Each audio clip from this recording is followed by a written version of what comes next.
Hola, buenos días. Muchas gracias, como siempre, por acudir a la convocatoria del Partido Popular.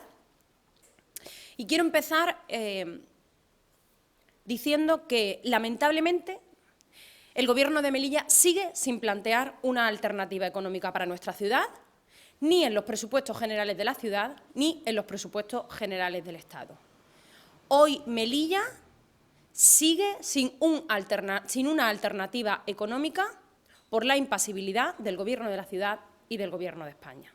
Y me voy a explicar. Mire, la semana pasada, el jueves, estuvimos en el Senado, miércoles y jueves, estuvimos en el Senado en la ponencia de estudio sobre la insularidad de las Islas Baleares y Canarias y la extrapeninsularidad de Ceuta y Melilla, ponencia a la que me he referido en varias ocasiones y que ya conocen los medios de comunicación.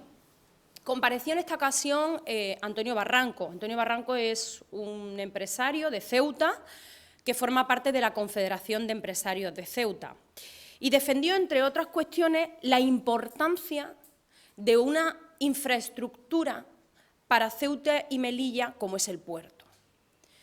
Siempre hemos puesto de manifiesto, o se ha puesto de manifiesto a lo largo de los años, la importancia de la infraestructura crítica de la frontera y del aeropuerto, pero en pocas ocasiones hablamos del puerto.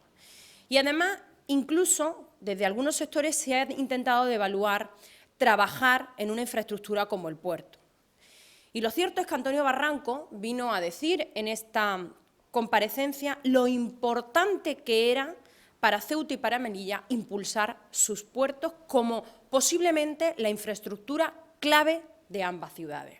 Y creo que es importante hablar de esta cuestión, porque por el desarrollo del puerto puede pasar gran parte del desarrollo de las ciudades. Tan solo con el impulso de la inversión pública, porque solo la administración pública es competente, para trabajar en los puertos. Por tanto, tiene que haber una predisposición por parte de la administración pública de impulsar la inversión pública en los puertos de Ceuta y de Melilla para que a continuación venga de la mano la inversión privada. Hay que aprovechar a través de nuestros puertos las potencialidades que tenemos como ciudades abiertas al mar, donde gozamos de un tránsito de embarcaciones en el Mediterráneo frente a la costa de Melilla y en el Atlántico frente a la costa de Ceuta. Pero no podemos dejar pasar, como se ha ido dejando pasar durante estos años, esas embarcaciones frente a nuestros puertos, sino lo que tenemos que intentar es, a través de esa inversión pública y esa inversión privada en los puertos de Ceuta y de Melilla, atraer esas embarcaciones para la prestación de servicios en nuestros puertos, ya sean a nivel logístico marítimo, pero también de servicios. Y bien, ¿qué ha hecho Ceuta? Que fue lo que vino a presentar Antonio Barranco. En colaboración, la Confederación de Empresarios con el Gobierno de Ceuta, presentar proyectos en este sentido a los fondos europeos Next Generation. ¿Qué ha hecho Melilla? Nada. Eso es lo que hoy, lamentablemente, tengo que presentar a los medios de comunicación. ¿Qué ha hecho Ceuta? Presentar su proyecto de puerto deportivo vinculado al puerto comercial para prestar servicio a todas esas embarcaciones. ¿Y saben ustedes lo que han hecho el Gobierno de Melilla? Nada, absolutamente nada. Y también tengo que lamentar que el Gobierno de Melilla no sepa trabajar con los diferentes sectores de nuestra ciudad, tampoco con la Confederación de Empresarios. Porque si hubiesen sabido trabajar con la Confederación de Empresarios, habrían presentado algún proyecto conjunto para el desarrollo económico de Melilla, y eso no se ha hecho. Sin embargo, en Ceuta sí se hace, y en ese sentido han venido trabajando. Nosotros, Melilla, llevamos 3 años perdidos con nuestro proyecto de ampliación del puerto. Insistimos mucho desde el Partido Popular, pero vamos a seguir insistiendo. Un proyecto de ampliación del puerto que se quedó consignado en los presupuestos del año 2018 y que el Partido Socialista eliminó de un plumazo de estos presupuestos. Por tanto, 3 años perdidos. Pero no solo eso, sino también hemos perdido 3 años para poner en marcha el acuerdo que el Partido Popular firmó con la mayor compañía de cruceros del mundo Y se ha dejado de construir en nuestra ciudad, por tanto, 3 años perdidos, como les decía, el pantalán de crucero tan importante para el desarrollo de una actividad turística de cruceros en Melilla, que además ya estaba cerrada con la compañía más importante de cruceros del mundo. En Melilla aún no sabemos absolutamente nada de qué ha presentado el Gobierno a estos fondos europeos Next Generation y llegamos tarde. ¿Conocen ustedes alguna alternativa económica que haya presentado el Gobierno de Melilla o que haya recogido en sus presupuestos de la ciudad? ¿Conocen algún proyecto de inversión productiva a futuro que hayan presentado este Gobierno o el Gobierno de España para Melilla y que no sea la política clientelar a la que nos tienen acostumbrados? Porque lo único que se ha recogido en los presupuestos de Melilla ha sido esa política clientelar a la que me refiero. Además, muy propia de Coalición por Melilla y a la que se está sumando el Partido Socialista, que no se nos puede olvidar. La política de Coalición por Melilla a la que se suma la señora Rojas y todo el Partido Socialista, que son políticas de dinero finalista, dados sin ton ni son, sin criterio lógico, que no revierten una posterior economía mantenida en el tiempo. Por lo tanto, es dinero a fondo perdido. Dinero para el cumplimiento de unos objetivos políticos de Coalición por Melilla y el Partido Socialista, objetivos que están muy lejos de los intereses de la ciudad y que, por tanto, no revierten en un beneficio colectivo. Eso es el diseño de los presupuestos que ha hecho este Gobierno. Y me voy a referir a un ejemplo que creo que es un ejemplo muy elocuente de lo que digo, y es ese plan de empleo que han montado desde la Consejería de Distrito, que es el máximo exponente de esta política clientelar de Coalición por Melilla, donde a través de un procedimiento, me van a permitir que lo denomine como estrafalario, un procedimiento administrativo estrafalario, se han saltado incluso todos los procedimientos administrativos establecidos para tal efecto, han repartido dinero y puestos de trabajo a empresas que no tienen actividad suficiente acreditada para mantener a ese gran número de trabajadores. Por cierto, y esto ya es de cosecha propia, esta es la razón, la chapuza, la gran chapuza, es la razón por la que este programa no se está llevando a cabo a través de Proyecto Melilla. Y esto, insisto, es de cosecha propia porque lo considero así, que sería en cualquier caso el organismo autorizado y homologado en nuestra ciudad para llevar a cabo un plan de empleo de estas características o un plan de inserción con empresas privadas, como ya se hizo con gobiernos del Partido Popular, pero, por supuesto, bien hecho y sin clientelismo, y además involucrando a otro organismo fundamental como es el Servicio Público de Empleo, al que este Gobierno ha dado la espalda porque no le interesa, porque no responden a los intereses de Coalición por Melilla y del Partido Socialista.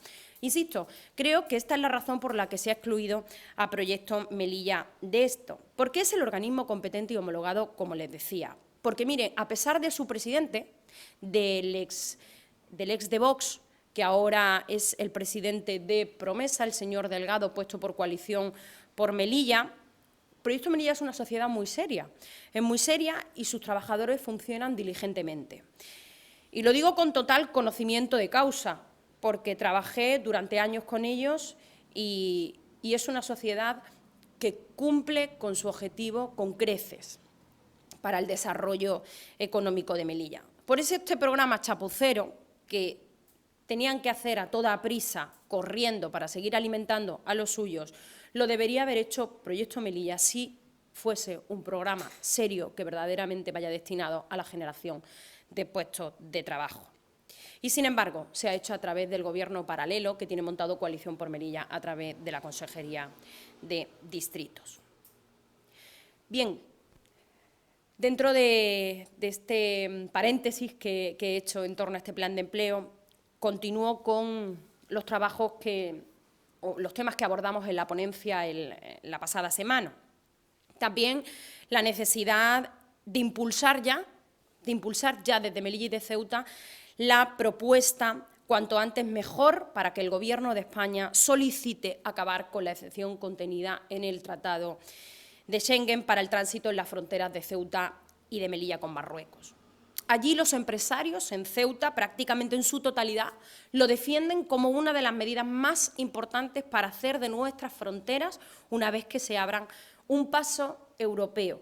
de control efectivo de pasajeros y que dé prosperidad a ambas ciudades, desde la seguridad de esos controles, pero también desde la fluidez que te aporta tener un documento habilitante que permita el tránsito y el pasar de un lado a otro de la frontera, como sería un visado, y que evitaría las largas colas que hacían imposible un tránsito de turistas de otras zonas de Marruecos. Esto es algo que se apoya unánimemente por parte de la sociedad ceutí. Y nosotros, desde el Partido Popular, consideramos que esto debe impulsarse cuanto antes incluso de la apertura de los pasos cuando ésta se tenga que producir. Y para ello, el Gobierno de España contará con todo nuestro apoyo, con el apoyo del Partido Popular, para el impulso de acabar con la excepción de Schengen para Ceuta y Melilla. Si ha decaído la causa que dio lugar a la misma, lo lógico y sensato es que decaiga esa excepción. Creo que somos muy claros en este sentido, creo que fue muy clara la Confederación de Empresarios de Ceuta en la ponencia y el Gobierno de Ceuta, del señor Vivas, también. Por tanto, desde el Partido Popular solicitamos que se impulse ya de inmediato el fin de esa excepción por parte del Gobierno de España. También en esa ponencia abordamos, como siempre, es un tema recurrente, la conectividad. Lamentablemente, en Melilla hemos sufrido una involución sin precedentes, tanto en el tránsito del transporte marítimo como en el transporte aéreo, habiendo perdido rutas, conexiones, frecuencias y habiéndose elevado los precios a pesar de tener establecido el 75% que dejó acordado y presupuestado el Partido Popular y a pesar de tener las obligaciones de servicio público con Almería, Granada y Sevilla. Si no, no sabemos en qué situación nos encontraríamos en la actualidad. Porque en vez de tener en Madrid una defensora de los intereses de Melilla, en la figura de la delegada del Gobierno y de la secretaria general del Partido Socialista, tenemos, sin embargo, unas defensoras del Gobierno de España en Melilla. Esos son la señora Roja y la delegada del Gobierno, que defienden al Gobierno de España a costa de los propios intereses de los melillenses. Por ejemplo, justificando la bajada para el presupuesto del contrato marítimo. En fin, esto es un desastre aquí, en Melilla, y es un desastre también en Madrid. Y por mi parte no tengo nada más que decir, salvo que me hagan preguntas sobre alguna de las cuestiones que he tratado o cualquier otra, que estaré encantada de contestar. Muchas gracias. Bueno, pues suscribimos absolutamente todas las palabras del jefe del Estado, del rey. Además, creemos desde el Partido Popular que la monarquía en nuestro país ha hecho una importante labor siempre en las relaciones diplomáticas y en la representación de España en el exterior, una gran labor, la mejor, y en el caso de la recuperación de las relaciones con Marruecos nosotros somos partidarios de que éstas se recuperen cuanto antes y que el Gobierno de España tome la rienda de lo que tiene que ser una relación de buena vecindad, pero efectiva, con Marruecos y con el Magreb en general. Por tanto, suscribimos absolutamente sus palabras y en la línea que hemos venido defendiendo siempre desde el Partido Popular, que haya buena relación entre España y Marruecos, entre Europa y toda la zona del Magreb, es positivo para todos y fundamentalmente para nuestras ciudades que son frontera directa con Marruecos. Pues me van a perdonar, pero es que esto no tiene mayor trascendencia y es que es muy sencillo y lo voy a explicar. Si no hay registro contable, el Tribunal de Cuentas no puede determinar absolutamente nada, puesto que de lo único que se encarga el Tribunal de Cuentas es de determinar si existe responsabilidad contable o patrimonial. Por tanto, si no hay registro contable de esto en la ciudad autónoma, no puede haber responsabilidad contable. Habrá responsabilidad contable y la determinará el Tribunal de Cuentas, que es de lo único que se encarga, cuando haya registro contable de este laboratorio COVID. Yo creo que es tan sencillo como esto. Por tanto, este procedimiento que ha existido, es que esto es lo importante de la cuestión, este procedimiento ha existido, en el que se ha adjudicado un laboratorio COVID por un precio muy superior al precio de mercado, con un incremento de más de 300.000 euros, se tendrá que dirimir en las instancias que correspondan. Insisto, esto se ha producido. Y esa adjudicación la firmó la consejera Al-Mansuri, que ayer, de manera triunfalista, hablaba de no sé qué del Tribunal de Cuentas. Pero lo cierto es que esto lo ha firmado la consejera Al-Mansuri con un sobrecoste de 300.000 euros y participó el ya exconsejero Moján del Partido Socialista. Esto fue una barrabasada que se paró por denuncia del Partido Popular y menos mal. Pero al final lo importante de todo esto es que el Tribunal de Cuentas se limita exclusivamente a hablar de la responsabilidad o a determinar la responsabilidad contable o patrimonial. Si no existe registro contable por parte del Gobierno de la ciudad de esta circunstancia, no pueden determinar esa responsabilidad contable. El Tribunal de Cuentas no habla de nada más. No habla de nada más. Así que no se puede intentar engañar a través de esto. Pero es que las mentiras tienen las patitas muy cortas, por tanto, termino como empecé, es decir, no tiene mayor trascendencia. Si no hay registro contable, no puede haber responsabilidad contable, sin más, lo que no quiere decir que haya muchas responsabilidades de otro tipo, administrativas y de otro tipo. Bueno, nosotros ya hemos dicho todo lo que teníamos que decir sobre el laboratorio COVID. Creo que hicimos una gran labor en defensa de los intereses de los melillenses. Aquí lo importante es que hubo un procedimiento que intentaron disfrazarlo en una emergencia que después no pudieron acreditar tampoco. Adjudicaron un laboratorio COVID por un precio muy superior, en más, insisto, de 300.000 euros del precio de mercado. Esto fue firmado con incluso órdenes de pago del ex consejero del Partido Socialista, Moján, y de la consejera de Hacienda, la señora Al-Mansuri, y se paró porque lo denunciamos desde el Partido Popular, en la defensa de los intereses de los melillenses. Pero esto no quita de la gravedad de lo que se pretendió y de lo que se hizo, que no tiene absolutamente nada que ver con que no haya registro contable y que, por tanto, si no hay registro contable es obvio que no hay responsabilidad contable. Que en el momento que haya registro contable habrá responsabilidad contable, porque esto se ha producido, estas órdenes de pago existen, este procedimiento existen y había una intencionalidad consciente por parte del Gobierno de adjudicar un laboratorio COVID a una empresa cercana a miembros del Gobierno o a partidos del Gobierno de la ciudad con un sobrecoste de 300.000 euros. Y todo ello aderezado en una época de pandemia donde han fallecido muchos melillenses y donde muchos melillenses lo están pasando muy mal, que yo creo que incrementa la responsabilidad incluso del Gobierno de la ciudad. Pues miren, nosotros llevamos haciendo propuestas desde el primer día, pero no solo a nivel de la ciudad autónoma, sino siempre hemos diferenciado, y así lo hemos querido hacer, nuestras propuestas para ir exactamente al organismo que tiene la competencia. Y, por tanto, nosotros nuestra política en este sentido durante toda la pandemia, desde el inicio de la pandemia, ha ido en dos vías. Por un lado, a salud pública, a través de iniciativas en la Asamblea de la Ciudad. Por cierto, no nos han querido escuchar y no nos han hecho caso con ninguna de las propuestas. Y ya no solo a nivel sanitario, sino que también lo hemos complementado con muchas iniciativas en el marco de la pandemia en el ámbito económico, porque considerábamos que teníamos que buscar el equilibrio y así nos lo requerían los diferentes sectores económicos de la ciudad y los sectores sanitarios. Y por otro lado, también hemos hecho iniciativas a nivel nacional, porque todos sabemos que la sanidad, es decir, la cuestión asistencial depende de Ingesa, donde tienen competencia únicamente en Ceuta y en Melilla. Y hemos trasladado iniciativas de todo tipo, pero la última fue la de la enmienda que presentamos a los presupuestos generales del Estado de 2 millones de euros. Mire, fíjense de la cantidad que le hablo, 2 millones de euros. Esto se lo gasta este Gobierno en cualquier chapuz que hace normalmente con empresas de amiguetes. 2 millones de euros solicitamos al Gobierno de España para que dotase al Ingesa para poder consolidar la plantilla de trabajadores sanitarios, de trabajadores sanitarios en general. Y ya no solo consolidarla, sino ampliarla para adaptarla a las necesidades reales que tenía ahora mismo nuestro hospital.